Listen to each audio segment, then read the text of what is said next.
নমস্কার, জয় মাতা, জয়গুরু বামদেব। আমি জ্যোতিষগুরু দ্রোণাচার্য। দর্শক বন্ধু, আগামী 30শে এপ্রিল 2025 বুধবার অক্ষয় তৃতীয়া। মৎস্য পুরাণে বলছে যে ওই দিন যদি আপনি আপনার বাড়ির 4টি প্রধান স্থানে প্রদীপ জ্বালান, তাহলে আপনার ঘুমিয়ে থাকা ভাগ্য জেগে উঠবে।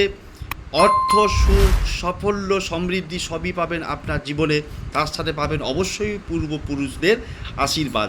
1 নম্বর প্রদীপটা কী করবেন? 4টে মাটির প্রদীপ ওই দিনই কিনে আনবেন।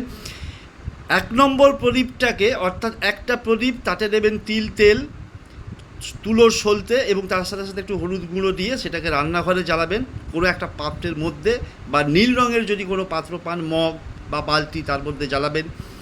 এরপর যেটা জ্বালাবেন সেটা হচ্ছে বাড়ির প্রধান প্রবেশদ্বারের বাইরের দিকে দুদিকে 2টো প্রদীপ জ্বালাবেন। কী দিয়ে জ্বালাবেন? না, অবশ্যই ঘি দিয়ে জ্বালাবেন। তার মধ্যে হলুদ, সর্ষে এবং কালো তিল দিয়ে দেবেন।